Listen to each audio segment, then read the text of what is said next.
Estás escuchando A Todo Neuro, el podcast de la Sociedad Argentina de Investigación en Neurociencias, donde regularmente conversamos con investigadoras e investigadores que trabajan en las más diversas áreas de la neurociencia de nuestro país. Seguinos en las redes si te gusta lo que hacemos y suscríbete en Spotify o en donde sea que escuches tus podcasts para no perderte de próximos episodios.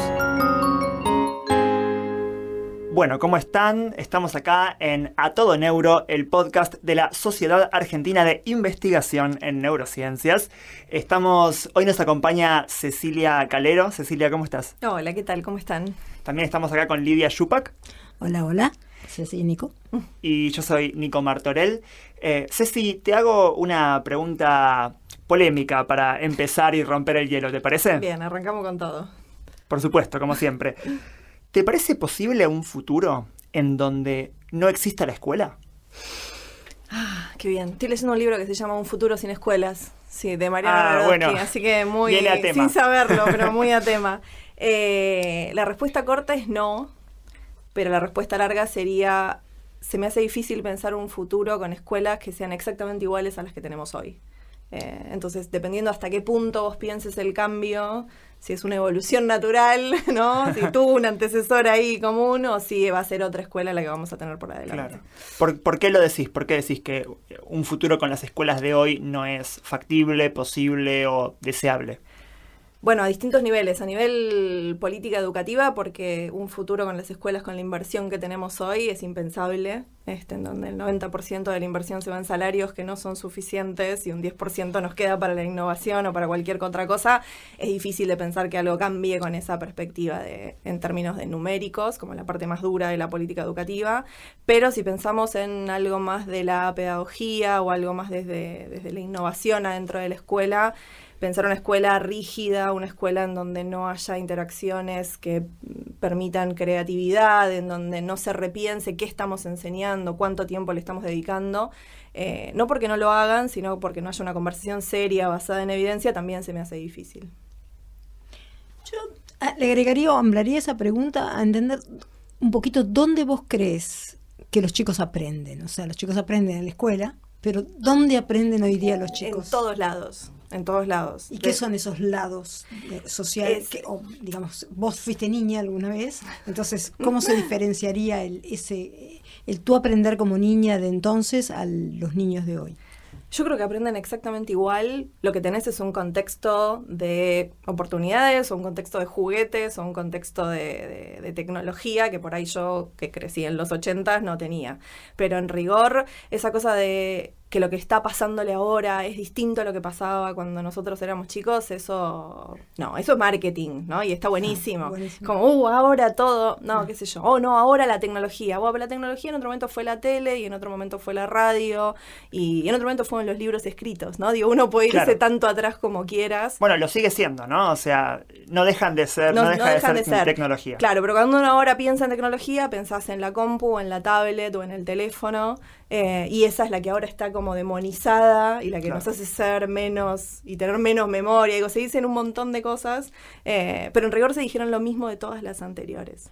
Entonces, a la pregunta de Nico, ¿vos crees que la escuela es importante y es un lugar donde hay que invertir no solo dinero, sino inteligencia para poder enseñar mejor?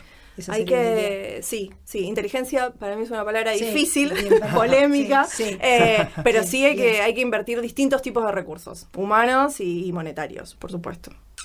Bien, y quizás resulte un poco extraño para nuestro público que empecemos así hablando de escuelas, para qué sirven, si podrá haber un futuro sin ellas, cuando este es un podcast de neurociencia, ¿no? Entonces, quizás querés contarnos un poquito qué tiene que ver la neurociencia con las escuelas y por qué estamos hablando de eso con vos. Bien, ¿por qué estamos hablando de eso? Creo que porque, lo primero que podríamos pensar es que las neurociencias son muchas, son varias, hay ramas, y las que se van para el lado de la neurociencia cognitiva y que son más primas, hermanas de la psicología experimental, son las que yo quisiera creer que tienen algo para decir, o una conversación para entablar con las ciencias de la educación. Es más por ese lado, ¿no? Que entonces es como, o porque toman los viejos paradigmas y releemos Piaget o Vygotsky y tratamos de hacer estudios sistemáticos, ¿no? Basados en otro tipo de paradigmas, pero que tratan de responder preguntas que ya tenían hace 100 años. Uh-huh. Entonces la neurociencia te permite eso, te permite contribuir, y yo siempre digo lo mismo, como no es una cosa o la otra, es sinergia. Es un aporte más a una conversación que creo que nos importa a todos y a todas. Bien, o sea, siento que lo que estás diciendo me resuena mucho desde el lado científico de, bueno, tomemos decisiones basadas en evidencia, cómo buscamos la evidencia detrás de algunas de estas cosas que han sido escritas o que han sido postuladas. Pero todavía, al menos a mí, me falta explicar la parte neuro. ¿Por qué neuro? ¿Por qué no alcanza a hablar de ciencia de la educación o de psicología? Neuro, estamos hablando de cerebros. Ponele. Entonces, de cerebros. No, o sea, entonces, ¿por qué estamos hablando de cerebros cuando lo que nos interesa es la escuela? Bien. Bien. Primero porque yo nunca puedo pensar en cerebro si no pienso en el individuo. Tuve alguna época en la que pensaba en cerebro sin pensar en el individuo entero. Ahora se me hace como imposible. Claro. Mucha gente piensa en cerebro sin pensar en el individuo. De hecho, pensás en neuronas, ni en cerebro entero. Yo ya me fui para el otro lado y no puedo no pensar en el individuo. Entonces, neuro un poco por ese lado, porque si vamos a estar mirando comportamientos, aprendizaje, tipo de memorización, impacto en cognición social, lo que fuera, atrás de todo eso hay un cerebro, o sea, ¿no? Pero tiene que estar metido dentro de una persona. Y neuro porque la neurociencia por ahí más clásica, que se toca con la neurociencia cognitiva, lo que mostró es que hay ciertas áreas del cerebro que tienen actividades o funcionan de cierta manera que permiten que uno genere, no sé, desde un razonamiento matemático hasta leer, ¿no? Entonces tenés como lo más clásico de la neurociencia que se toca con la escuela, por ahí sería, no sé, tendríamos que citar a Stan Dehaene y hablar de un reciclaje neuronal que nos permite, con estructuras que ya teníamos, cuando aparece la lectura, que es algo muy nuevo para nosotros como especie, seamos capaces de adquirirla y aprender a leer. Y uno podría decir, bueno, pero ¿para qué necesito saber de reciclaje neuronal si igual aprendo a leer, si nunca me había escuchado esto? Sí. Bueno, porque uno también puede pensar aquel o aquella que no aprende a leer, y entonces puedes pensar en si hay alguna patología asociada o alguna manera de enseñar que vaya como a favor de la corriente de cómo funciona nuestro cerebro. Mucho de la neurociencia clásica lo que trata de hacer cuando aporta la educación es decir, yo no te puedo decir cómo hacer la pedagogía dentro del aula, porque de eso no sé nada, pero entiendo cómo funciona esto de que el cerebro tiene conexiones y va para un lado, entonces ¿por qué no usar eso en lugar de tratar de ir a contramano de un sistema que funciona bastante bien? Y usarlo, decís, usar eso. O sea, usemos los conocimientos que nos aporta la neurociencia para mejorar, suplir, potenciar, me gusta esa palabra, potenciar los conocimientos que ya existen de pedagogía, didáctica, de cómo manejarnos y cómo enseñar en el aula. ¿Tenés algún ejemplo? ¿Me podrías contar de alguna manera de qué formas te imaginás que la neurociencia, que esos conocimientos acerca del cerebro pueden potenciar? Vos me mencionabas un poco, mencionabas recién chicos que no saben leer, bueno, cómo eso puede ser explicado a partir de quizás ciertas patologías que tienen algo que ver con el cerebro. Ese es un ejemplo puntual, pero quizás se te ocurren otros u otras maneras. Ese es creo que es el mejor o el que usamos todos y todas las que elaboramos en esto, un poco porque es de los más concretos. Uh-huh. Sí, es de los que más se sabe, es el más concreto, entonces nos permite de una manera muy fácil traer a tierra qué significa esto de conectar el cerebro con la escuela. O en las ciencias que estudian el cerebro con la escuela, mejor dicho. En el resto de las cosas todavía se está trabajando, entonces hay indicios, hay ideas, hay aproximaciones, uh-huh. Y lo que uno busca es que, a ver cómo uno con esos datos puede impactar a distintos niveles, digo, a nivel de nuevo, de política educativa, porque lo que decís es, bueno, yo sé que esto funciona o que estaría bueno que llegue a todos los profesorados y magisterios, o no, tratás de impactar a la didáctica. Che, mira, por acá, si vas por este lado, aquellas personas que tienen dislexia van a adquirir la capacidad de leer de una manera más sencilla. Entonces es como, creo que por eso uno usa la lectoescritura, porque claro, es como nuestro caballito de batalla, pero se me ocurren otros ejemplos desde nivel atencional. Entonces, bueno, ¿qué tiene que haber o cómo debería estar armado un aula?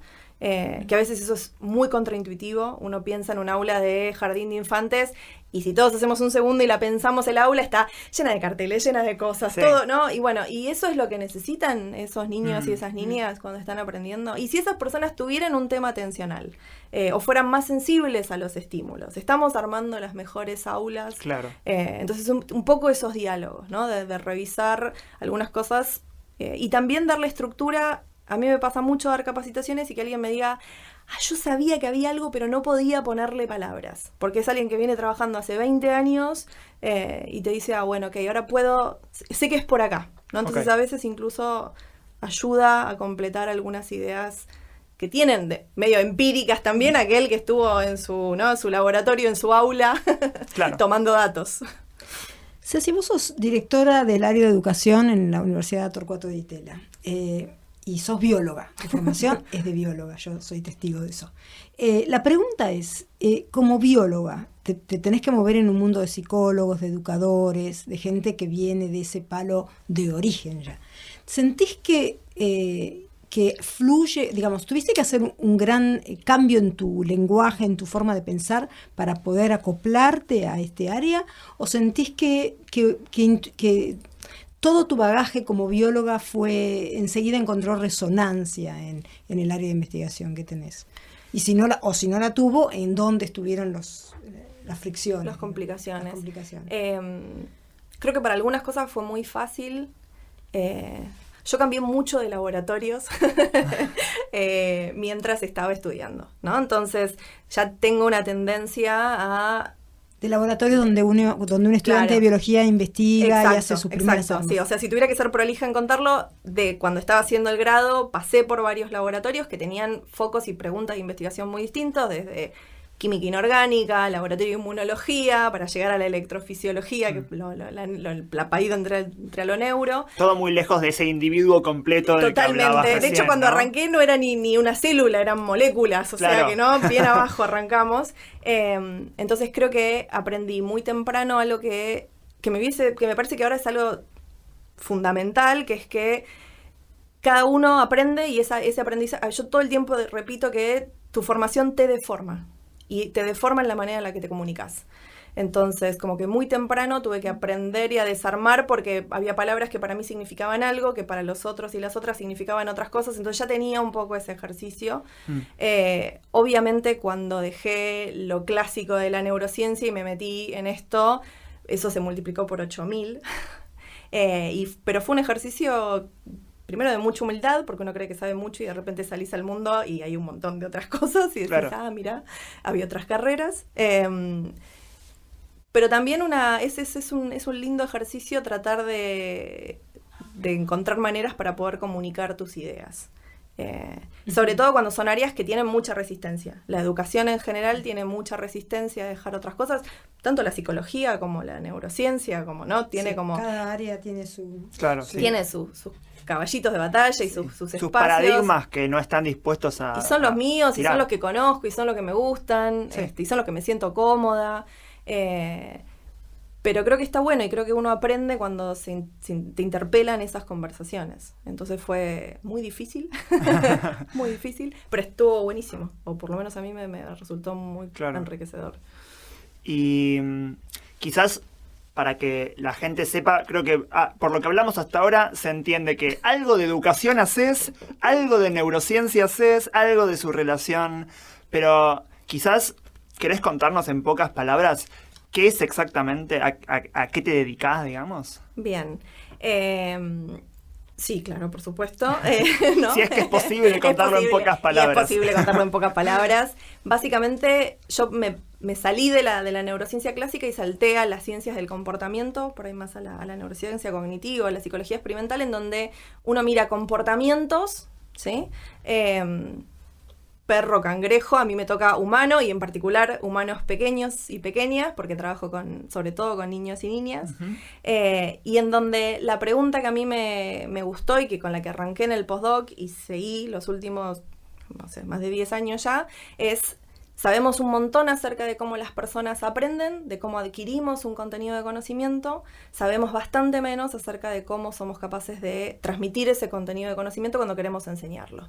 Entonces, básicamente lo que yo hago es, igual que uno haría con cualquier protocolo experimental, tratar de sistematizar qué es lo que hace un individuo, en particular un individuo pequeño, cuando tiene un contenido que sabe que su interlocutor no tiene.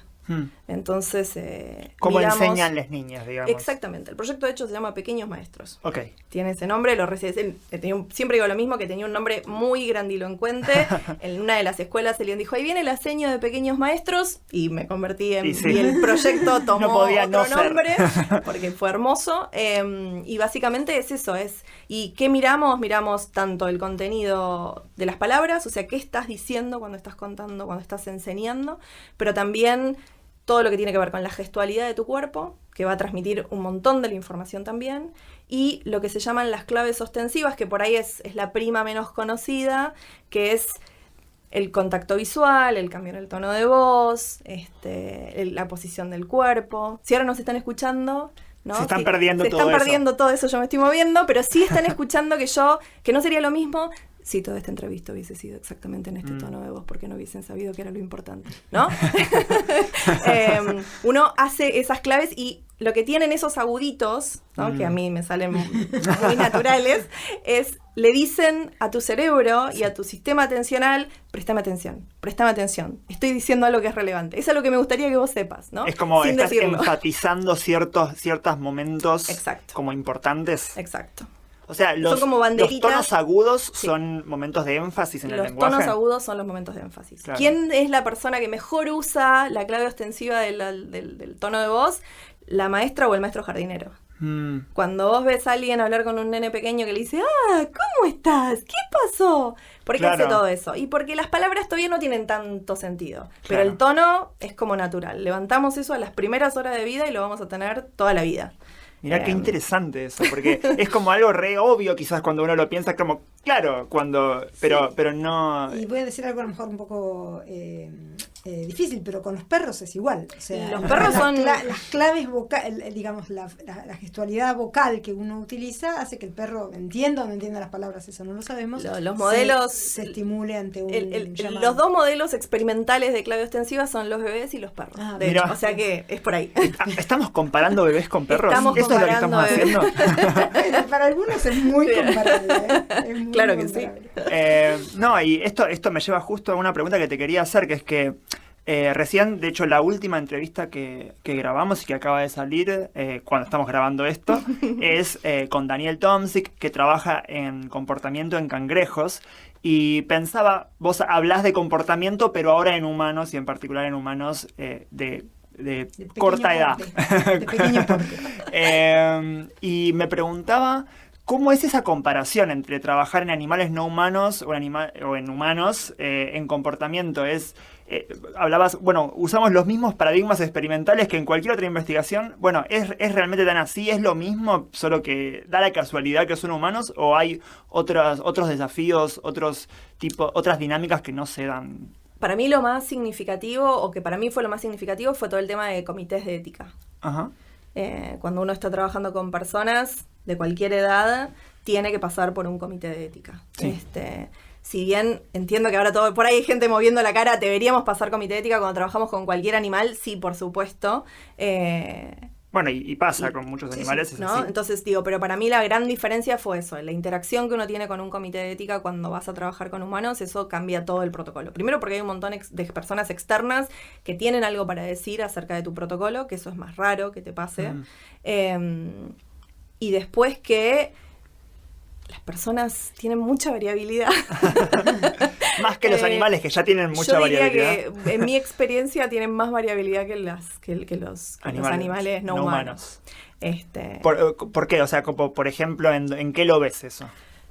Y los rasgos de personalidad, o sea, son terribles, ¿no? Como yo que no tengo hijos, de repente descubrí que muy temprano en la vida tenés una personalidad que te lleva puesta. Entonces vos tenés armado tu protocolo sistemático en donde, sentate acá y te hago tal pregunta y contestá y juguemos a esto y estás grabando todo y por ahí se paró, se fue, vino, te preguntó otra cosa, te contó que va a tener un hermanito, ¿no? Como... como que hay un montón de cosas que pasan durante el experimento que vos tenés que aprender a manejar para que no te metan ruido, pero que sabés que vas a tener ruido. ¿Qué es aprender?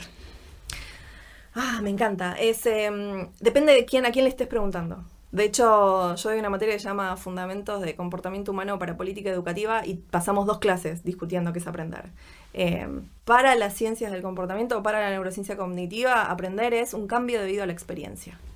Y ahí cambio debido a la experiencia. Y en particular un cambio en el cerebro debido a la experiencia. Okay. ¿Cualquier cambio en el cerebro debido a la experiencia es aprendizaje? Sí. Ok. Entonces ahí es como que te cambia el paradigma, porque el asenio por ahí no está tan de acuerdo con vos, o la persona que está pensando que viene formado de la ciencia de educación tiene una definición diferente de lo que es aprendizaje. Total. Por eso es que, si vuelvo a tu pregunta del principio, ¿dónde aprendemos o cuándo aprendemos? Y aprendés con todo, aprendés cuando alguien te dice, no, pará, el semáforo está en rojo y tiene que estar en verde, entonces decís, ok, claves visuales que hacen que yo pueda cruzar o no la calle, aprendés en el aula, cuando te dicen esto es un signo más y esta es una ecuación. De hermanos mayores. Aprendés entre hermanos mayores, aprendés cuando te enamorás y te conoces a vos mismo y te cambia la experiencia y todo es aprendizaje. Claro. Sí, deja una huella que puede ser más o menos duradera, ¿no? No es que, es un cambio que está en tu cerebro para siempre, y ¿no? Digo, sí. Y ese pase que los niños tienen en tus experimentos, por así llamar, tus observaciones, entre aprender y enseñar, ¿vos sentís que cuando enseñan están también aprendiendo a ser maestros? ¿Eso es como otra forma de aprender cuando nos separan a enseñarle? ¿Querés contar un poquitito aunque es muy divertido el experimento en sí mismo, no con todos sus detalles, pero... mi paradigma es siempre medio que el mismo, lo que cambia es el juego, pero la idea es que vos pases de un rol de estudiante a un rol de maestro. Entonces lo que haces es... vamos nosotros en general al colegio, porque nuestro bioterio es el colegio, ¿no? Para decirlo así muy simpático. Y tenés al chico o a la chica que aprende un juego, y después aparece de un tutor experimentado que pueden ser exacto, o un adulto que te enseña a jugar. Vos aprendés a jugar, mostrás que aprendiste a jugar. ¿Cómo mostrás que aprendiste a jugar? Dependiendo del paradigma, te tomo varias veces una prueba o te hago preguntas, pero básicamente de alguna manera nosotros chequeamos que vos hayas adquirido ese contenido de conocimiento. Y después aparece una segunda persona, que puede ser un adulto o puede ser otro par, que no sabe jugar, que no sabe ese contenido de conocimiento, y se retira el primero, porque cuando te mira tu maestro o tu maestra, uno no tiende a ser igual, entonces dejamos como que ellos realmente se apoderen de esta cosa, y básicamente les pedimos que nos enseñen, o que le enseñen a ese par eso que acaban de aprender. Y si lo hicieran reiteradamente, ¿estarían cada vez modificándolo a lo largo del tiempo, la reiteración? Eso es como nuestra gran hipótesis es que cuando uno enseña, modifica su propio contenido de conocimiento. Que hay algo de tu introspección y de mirar tu contenido y de mirar la cabeza de ese otro, de esa otra, entonces uno sí o sí tiene que revisar qué es lo que sabe. Nuestras hipótesis era como esa, como la persona va a enseñar y va a tener un aumento de su contenido de conocimiento la próxima vez que yo le tome esta prueba. Eso no nos dio nunca. Es terrible, pero lo que encontramos, publicamos un paper, creo que este año o el año pasado, ya no me acuerdo, en donde los chicos y las chicas tenían que enseñar cosas de dengue a sus padres. Ok. ¿Niñas de qué edad? 8 años, 8 o 9 años. Y la idea del juego era básicamente ver si había otra manera de implementar cosas de política pública. Entonces, en general, política pública es que vos ves 1000 veces la propaganda de vaciar el cacharrito, la hembra tiene rayitas, ¿no? Pero te vas a misiones y la gente no lo hace. Entonces, tomando los datos que ya teníamos de, el cinturón de seguridad o de fumar, en donde, las generaciones más grandes no lo van a levantar. Empecemos por las de abajo y que las de abajo le quemen la cabeza a las de arriba, un poco con ese... Lo que hicimos fue hacerlo con dengue. Y lo que encontramos es, que los chicos son capaces de enseñarlo, que cuando miras al padre o a la madre, sabe lo mismo que si hubiese aprendido un adulto que formado de una fundación que te viene a enseñar sobre dengue, que si lo tomábamos al instante, el contenido de conocimiento de los chicos no cambia, o de las chicas, o sea que era el mismo, pero que si vas un mes después, ese contenido de conocimiento se mantiene en el tiempo, no cae. Entonces lo que estamos... Una vez que se enseñó. Una vez que se enseñó. Si no lo enseñaste, te cae. Empezás a saber menos preguntas. Si lo enseñaste, se mantiene. Entonces la hipótesis que tenemos ahora, y si esto lo está escuchando CONICET, presentamos a una becaria CONICET, así que espero que no salga la beca junto con Pedro Beckenstein, porque Memoria se casó con enseñanza y encontramos ahí una pareja ideal, porque la hipótesis es eso, que lo que no te aumenta cuánto sabes, pero te hace estructurarlo de alguna manera diferente, y entonces lo duraría más en el tiempo. Bien. Veremos. Ceci, vos trabajás con niñes y con aprendizaje en niñes que no solamente es aprendizaje en humanos, sino en humanos muy particulares en su edad. De lo que vos sabés, ¿pensás que es muy distinto el aprendizaje en niñas que en adultos? Yo no trabajo en aprendizaje. Yo trabajo en enseñanza. Que parece ok. una pavada, pero no es una pavada. ¿Por Bien. qué? Porque yo no me meto en cómo vos adquirís un contenido de conocimiento. Claro. Eso lo va a hacer Pedro Beckenstein. Eso lo va a hacer, claro, eso se encarga la gente que sabe. ¿Sí? Yo lo que quiero ver es qué pasa una vez que vos tenés ese contenido y te encontrás en una situación en donde hay alguien que no lo tiene. Ok. Si te gusta pasarlo, si no te gusta pasarlo, si usás el cuerpo, qué palabras usás, si copias al que fue tu maestro, si mejorás a aquella persona que te pasó esa información. Y ahí sí puedo decir que lo poquito que hicimos no se ve tan diferente cuando trabajas con alguien de 7 años o 6 que cuando trabajas con alguien de 30 o 40. Ok, eso es interesante, ¿no? Sí.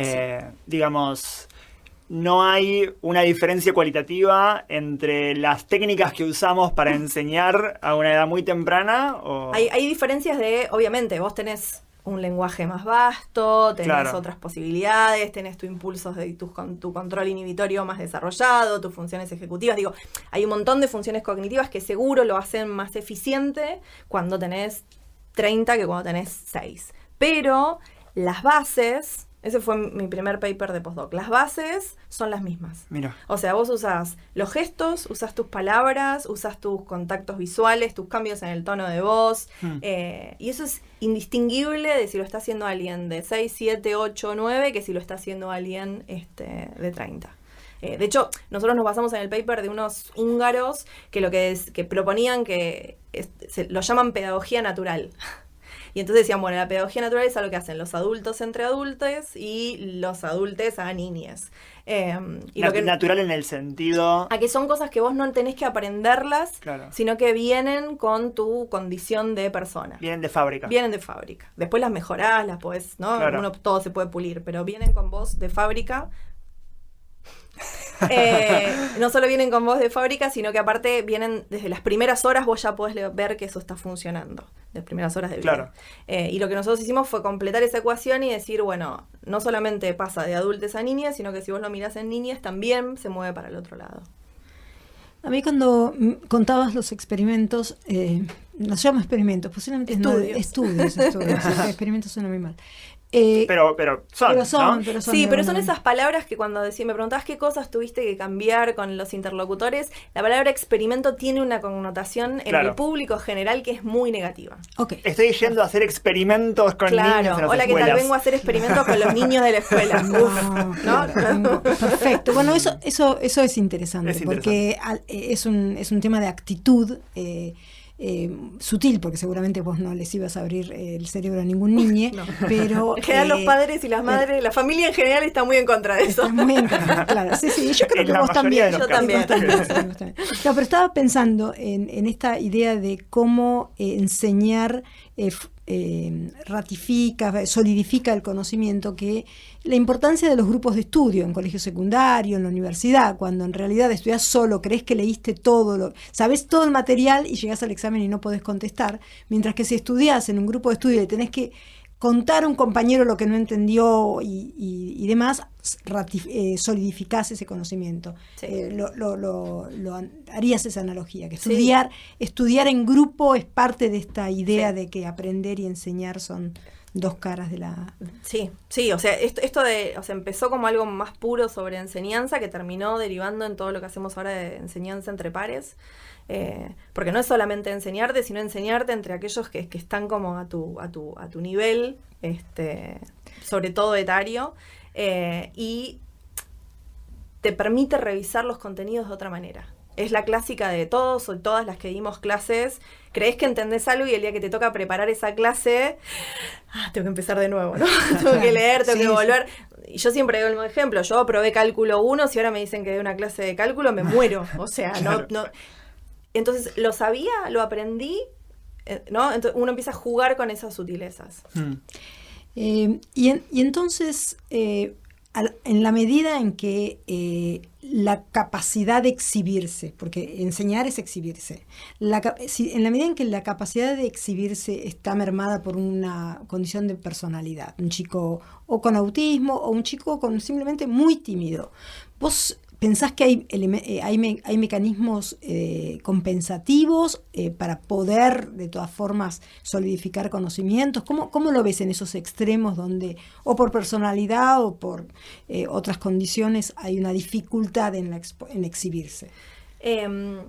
Con personas que no tienen desarrollo típico, nosotros trabajamos mucho menos. Entonces, y por ahí los resultados son un poquito más claros, porque no es solamente una cuestión de exhibición o de uso del lenguaje, sino que todo está un poco corrido. También el uso de los gestos, el uso de las claves ostensivas. Ahí lo que vemos es, bueno, nosotros como sociedad estamos esperando ciertas normas cuando nos comunicamos. Tal vez esa persona que tiene autismo está perfectamente transmitiéndote todo, simplemente que no te mira a los ojos. Y bueno, nada, entonces, ¿quién se tiene que acomodar? ¿Esa persona o me tengo que acomodar yo? Claro. Porque me lo está dando todo. Entonces, tal vez, ahí es donde uno tiene que pensar en que transmisión tiene que ser flexible. Porque al final del día, ¿no? Uno sin un interlocutor, solo o sola, no haces nada.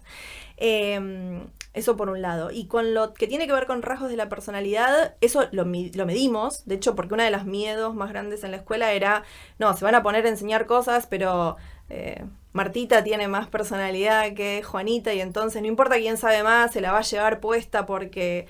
Y nosotros, uno de los trabajos del que fue mi primer estudiante de doctorado, fue básicamente eso, fue poner a dos personas que no sabían quién sabía más y quién sabía menos. Nosotros sí lo sabíamos y en función de eso armábamos las parejas.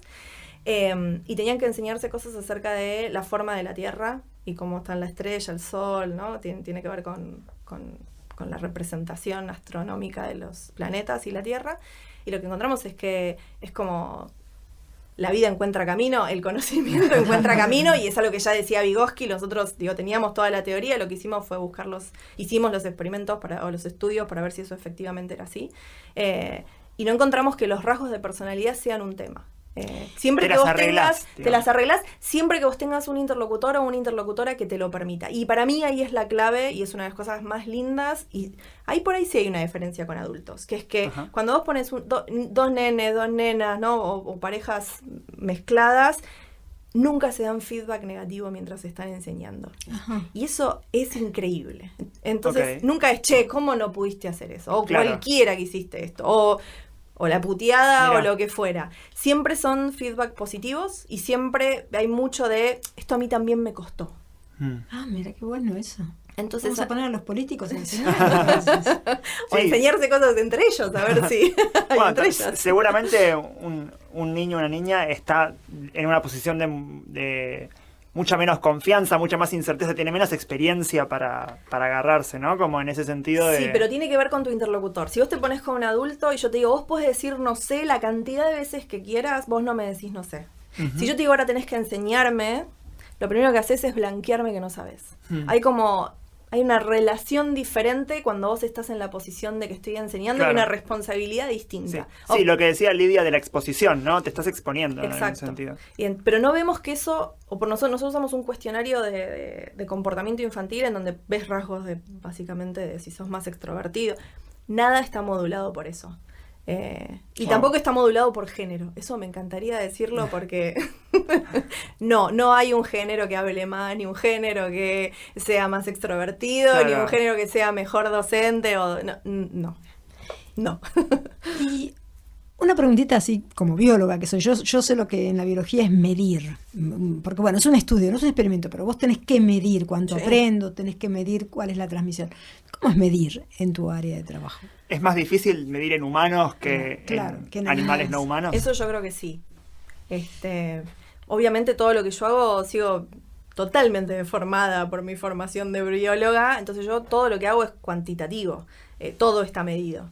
Entonces medir puede significar medir la cantidad de tiempo que vos mantuviste un contacto visual ¿Y qué estabas diciendo mientras estabas manteniendo ese contacto visual? Entonces empieza a haber relaciones. Estabas diciendo algo relevante de la transmisión de conocimiento y me estabas mirando, o estabas hablando de tus vacaciones y no me estabas mirando. Lo mismo con cambios de tono de voz. Vos tenés que... Y hay mucho de... Para mí lo que fue trascendental cuando cambié de disciplina fue que nosotros y nosotras pasamos horas diseñando el experimento y horas diseñando qué vamos a medir. Y después tomar los datos es un entrar y salir de una escuela que por ahí es un mes y medio nada más. Pero las variables es, o sea, yo te digo, bueno, medimos gestos. Y es una tabla con un número de definiciones de un string, una cadena de movimientos de la mano que comienza de una manera, termina de otra. Entonces, y si es deíctico porque es señalar, entonces hay una cantidad de definiciones que a mí me permiten encontrar patrones para medir comportamientos. Y los puedo medir como está o no está, perdón, sí. O duró tanto tiempo. Y si yo hago duró tanto tiempo, entonces puedo empezar a hacer una partitura de... Levantó el dedo y me miró y cambió el tono de voz, entonces es como que... Claro, es mucho más sistemático de lo que uno podría imaginarse a priori, si uno... Porque quizás uno, no sé, yo o quien sea... Yo tenía ese prejuicio.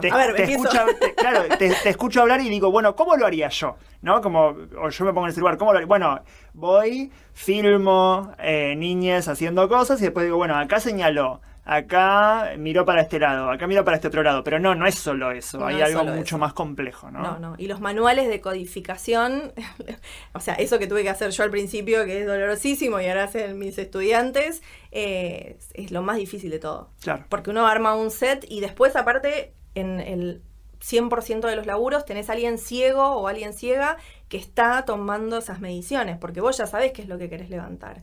Entonces, vos podés hacer algo de la codificación, pero como una parte, como para tener una idea, pero siempre hay otra persona que vos le diste un manual de codificación y dijiste, bueno, esto está definido así, esto está definido así, entonces ahora empezá a anotar. O sea, hay una filmación y en esa filmación las personas estas que vos decís le diste el manual llenan casilleros de acuerdo a los códigos, digamos. Cuando yo arranqué era en Excel, era durísimo, y ahora hay cosas mucho más sofisticadas y mucho más fáciles para hacer eso con programas. ¿Ibas a decir algo? No, estaba pensando en... Yo sigo preguntando. Seguí, todo lo que quieras. No, lo que me preguntaba era... en la escuela hay, desde que yo era chica, y creo que no ha cambiado mucho, ha cambiado a veces cómo se enseña, pero siempre hay el aprender el abecedario, el aprender la escritura, aprender matemática, aprender geografía. Y yo me pregunto si en algún punto se le está hablando a los niños de cosas que les interesan o no, o se les está imponiendo una currícula que a lo mejor debería contemplarse un poco diferente en cuanto a conocimiento. No sé nada de esto. Okay. O sea, lo que sí puedo decir por experiencia es que la actitud de quien es docente modifica todo. Eso lo ves de nuevo con los nenes chiquitos. Imagínate que nuestros juegos al principio era, vamos a ver qué mono huele una flor y estornuda. Era un embole. Claro. Es que hay parte de mi vamos a ver cuáles son las formas geométricas que... No estaba buenísimo. De ahí parte de mi pregunta, que yo muchas veces dicen, bueno, un niño de 1 año y medio, ¿con qué jugás con un niño de 1 año y medio? Y entonces encastres. Entonces vas con el jueguito de encastre. El niño de 1 año y medio y el niño de 1 año y medio no quiere jugar al encastre en lo más mínimo. Entonces, ¿qué pasa? Yo no sé jugar con el niño tiene algún problema. El niño no sabe cómo jugar conmigo. Entonces, la idea es, o sea, claramente a un niño que, digamos, en el mundo en que vivimos, matemáticas, geografía, pero me preguntaba, así como hay una idea de que los horarios, la cronobiología importa, ¿no? Que despertar a un niño a las 6 de la mañana posiblemente no sea la mejor de las ideas. Acá la doctora levanta las cejas diciendo sí. Y invita a invitar a Juliana Leone, que es una genia para esto. Claro. Pero la idea es si existe realmente, si le estamos hablando a los niños, especialmente en la más tierna edad, de los temas que realmente les interesan, y si no, si eso tuviera alguna influencia. Vos me estás diciendo, bueno, no es un tema del... No, o sea, no, pero lo que sí de leer un poco sobre estos temas tiene que ver con un poco de lo que uno estructura de afuera, ¿no? Y uno permite y potencia aprendizajes, y entonces la manera en la cual enseña y cuánto tiene de instrucción dura y cuánto tiene de juego y el equilibrio entre esas dos cosas. Hay toda una literatura sobre aprendizaje activo que es espectacular. Uh-huh. y digamos, y el aprendizaje personal de hacer mucho estudio dentro de la escuela es, esas cosas les interesan y uno lo que aprende también es a escuchar qué te está diciendo tu interlocutor. Entonces está buenísimo lo que me estás enseñando, pero aparte yo quiero leer yo quiero hacer cosas. Y entonces me parece que un poco la escuela ahora también permite esos espacios, que tienen que ver no solamente con lo que yo considero que vos deberías aprender, sino con cuáles son tus intereses, tu personalidad, para qué lado va. Y un poco tiene que ver con eso, con que cambie el modelo de individuo. Un individuo que antes se lo pensaba incluso una tabula rasa, algo que ahora nos parece absurdo, pero como que era para los que están escuchando era como, un balde que había que llenar de contenido de conocimiento y que estaba vacío. Ahora nos parece absurdo, pero hubo un momento en el que fue el modelo. John Locke, aparte se llamaba ese señor, no el de Lost, era otro, era uno mucho más viejo. Y digamos, nos movemos a un individuo que tiene algo para decir, que tiene derechos, me parece que también estamos en un proceso de cambio que, de nuevo, que no es de ahora, sino que es de los últimos 100 años, y que va a hacer que las currículas obviamente se vean modificadas. Y va a haber cosas que tenés que saber, porque también está bueno aprender estructura, y uno no hace lo que quiere todo el tiempo, que estaría buenísimo. Okay. Pero también hay una posibilidad de que vos tengas algo para decir acerca de eso que estás incorporando. Claro. No, y me llevaste a pensar con esto último que hablabas de la tabula rasa y de no somos una hoja, un lienzo en blanco en donde volcar las ideas y la enseñanza que nos impone la escuela. Tampoco estamos del otro lado, ¿no? Tampoco estamos totalmente determinados desde un principio y no hay nada nuevo que se pueda agregar. No, por supuesto. Y quizás lo que quería preguntarte es, ¿dónde ves vos al individuo dentro de ese espectro, ¿no? Digamos, en este tira y afloje entre lo que ya está y lo nuevo que puede, digamos, una manera de decirlo sería, cualquiera puede aprender cualquier cosa. Yo creo que sí. No todos y todas podemos aprenderlo igual de bien, pero creo que cualquiera puede aprender cualquier cosa. Ahora, después somos genética más ambiente. Claro. Entonces, yo no me llego al 1,60 m. Puedo aprender a jugar al básquet, o podría haber aprendido a jugar al básquet, que yo soy la persona menos deportiva, pero ponele que eso hubiese sido un interés para mí. Sí, claro. Bueno, pero mido 1,59 m. Claro. Y hubiese llegado a mi máximo. Entonces, tampoco es que hubiese llegado menos. Creo que tiene que ver un poco con... Y podría haber... Con condicionamientos... Exacto. Entonces, pero es eso, somos genética y ambiente. Claro. Para mí la cosa es no perder no perder esa visualización de esas dos cosas. Y si me empujas un poco, yo siempre digo esto en clase, como que bueno, ahora me corro un poco de la profesora y Ceci lo que opina es que no es 50 y 50. Okay. Salvo algunas condiciones, yo creo que ambiente es muy determinante. Entonces, te diría más, según la cosa, un 70-30, ¿no? Yo creo que el ambiente da posibilidades o las quita. Y entonces ahí es donde tenemos que... Es el cuidado de los que pensamos también la política educativa. Porque el ambiente puede estar buenísimo o el ambiente te puede destrozar. Entonces, no es solo genética. ¿Hay algún trasvasamiento fáctico, digamos, pragmático, no sé cómo llamarlo, de lo que ustedes colectan con estos estudios y las políticas de enseñanza a nivel de la ciudad, de la nación? ¿Existe una escucha? ¿O no? Hay chats, hay conversaciones. Yo diría, no diría ni que es un mail, es como un grupo de WhatsApp, algo así, como de repente aparecen cosas. Hay conversaciones. Investigadora de CONICET. Yo soy investigadora de CONICET. O sea, claro, el Estado acepta que tenés los conocimientos suficientes para darte esa categoría, entonces se supondría que el Estado debería utilizar esa, digamos, esa información, ese desarrollo. Sí. No hay tanta como a mí me gustaría. Okay. Sí, lo tengo que decir de alguna manera. No es cero, pero no es significativo. Perdón. No, ¿qué te gustaría que pase? Si dijeras, ¿cuál es esa conexión que menciona, esa escucha que menciona Lidia? Bueno, ¿qué es lo que te gustaría que pase en base a las cosas que estás haciendo? Así como si te está escuchando un funcionario ahora, ¿qué le pedís al funcionario público? Bueno, a mí me parece rarísimo que alguien piense en nuevas currículas y no se tenga en cuenta las ciencias del comportamiento. Claro. Me parece inexplicable. Claro. Como que por un lado, ahora antes era todo neuro algo, ¿no? Como que lo neuro Sí. estaba de moda, y el neuromarketing, la neuroeconomía. Ahora está de moda decir basado en evidencia. ¿Qué evidencia?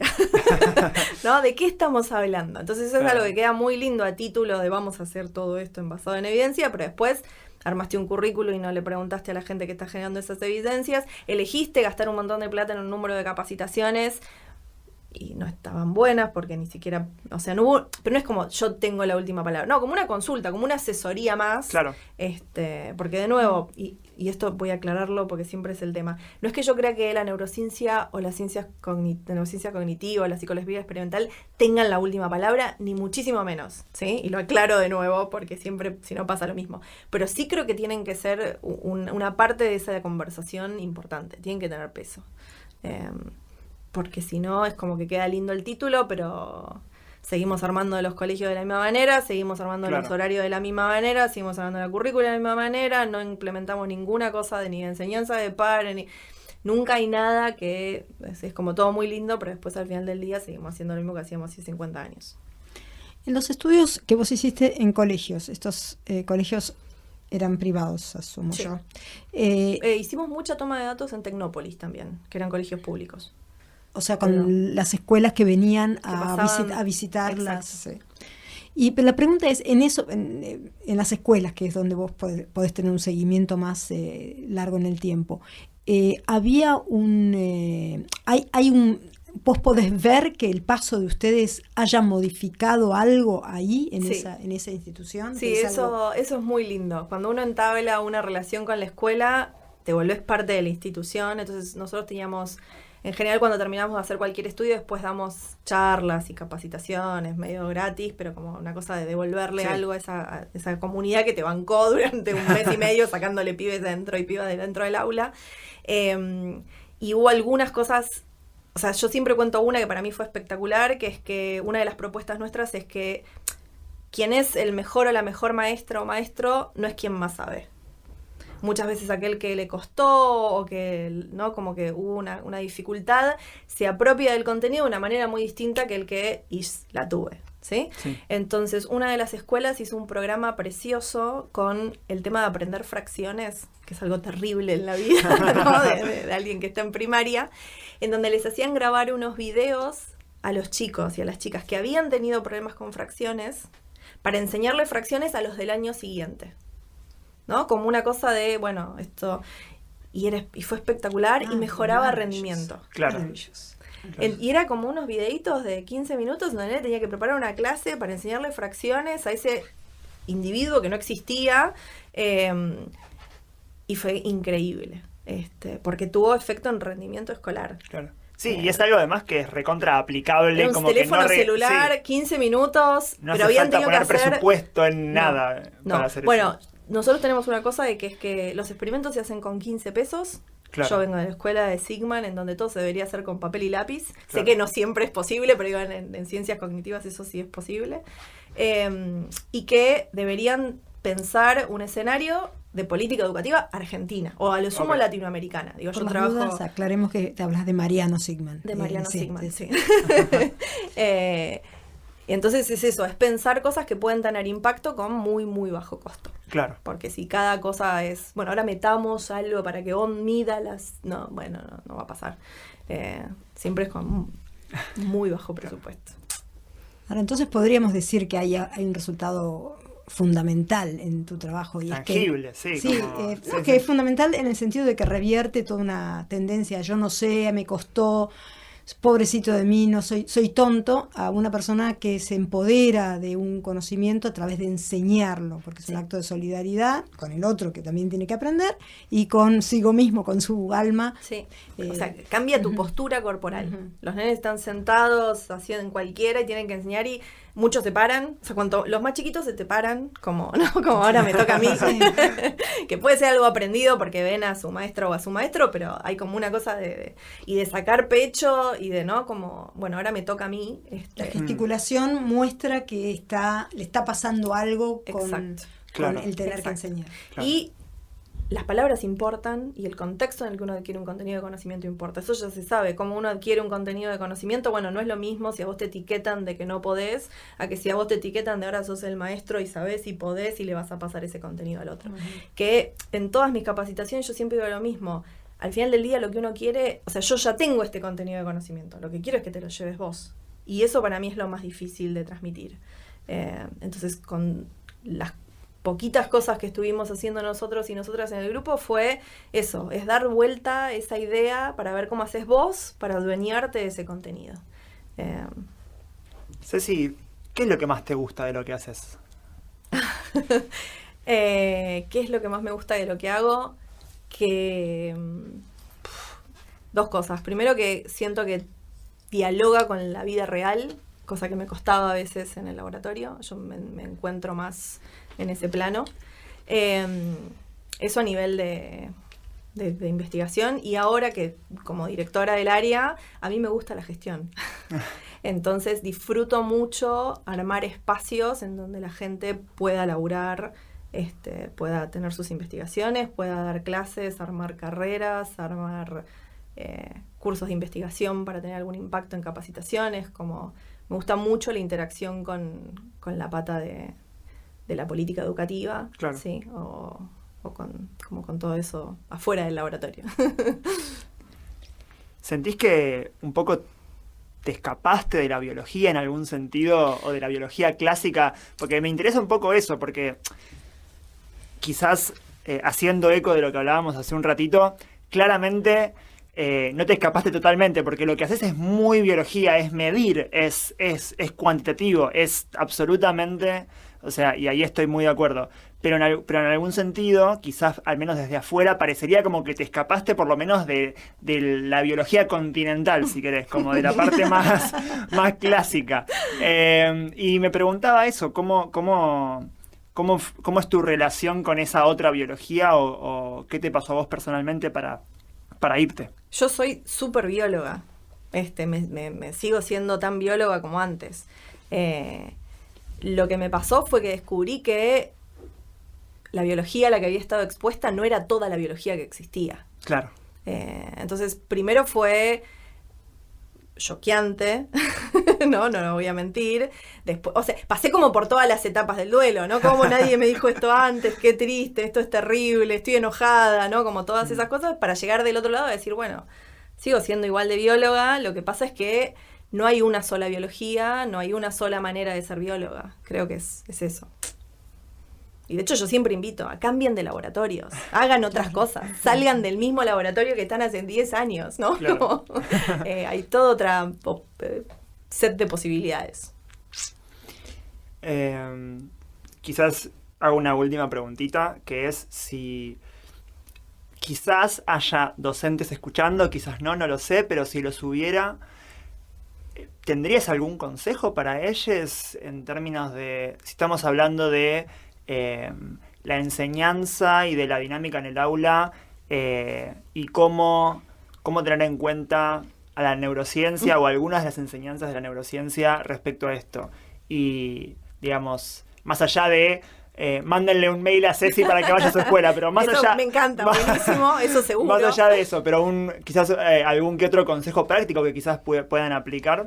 Creo que el mejor consejo que puedo dar es que hay libros muy lindos de gente que cruza la investigación con el aula, y para mí eso es como lo mejor. Como que yo podría decirles algunas cosas específicas de mi laburo, pero nada, son como muy particulares. Entonces me parece que por ahí, si es la primera aproximación que van a tener, hay un libro hermoso que se llama Cómo aprendemos, de Stan Dean.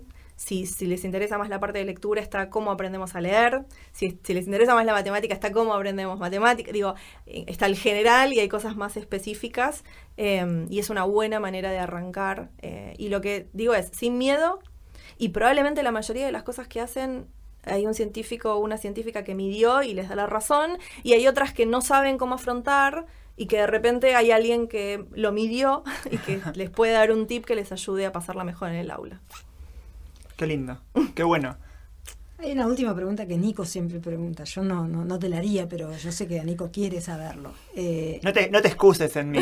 Sé la pregunta que vos quieras, pero no te excuses en es mí. una pregunta clásica. ¿Cuál es el plato que más te gusta cocinar? No estaba esperando eso. No. Cocinar. Ceci es muy cocinera. Sí, aparte de bióloga es cocinera, sí. ¿Qué es lo que más me gusta cocinar? Supongo que por épocas, así como soy bióloga por épocas, soy cocinera por épocas, me gusta mucho más cocinar cosas dulces que saladas. Ajá. Okay. Y creo que lo que más me gusta hacer son los macarons. Ah, Lo tendremos en cuenta. Bien. sí, para el próximo Para el episodio. Traigo. Bien. Bueno, Ceci, muchas gracias por No. venir y por charlar con nosotros. Estuvo buenísimo. Sí. Aprendimos un montón. Seguro, y los que escucharon también seguramente van a haber disfrutado mucho de este diálogo. Re. Muchas gracias. Muchas gracias por la invitación. Y para mí fue muy, quiero decir, creo que quede públicamente que fue muy linda la invitación. A veces cuando uno se va de la biología clásica y de la neurociencia clásica tiene miedo a haber perdido un espacio que quiere tanto. Así que me puso muy contenta la invitación. Muchas gracias. Bueno, nos vemos entonces la próxima, en el próximo episodio de A Todo Neuro.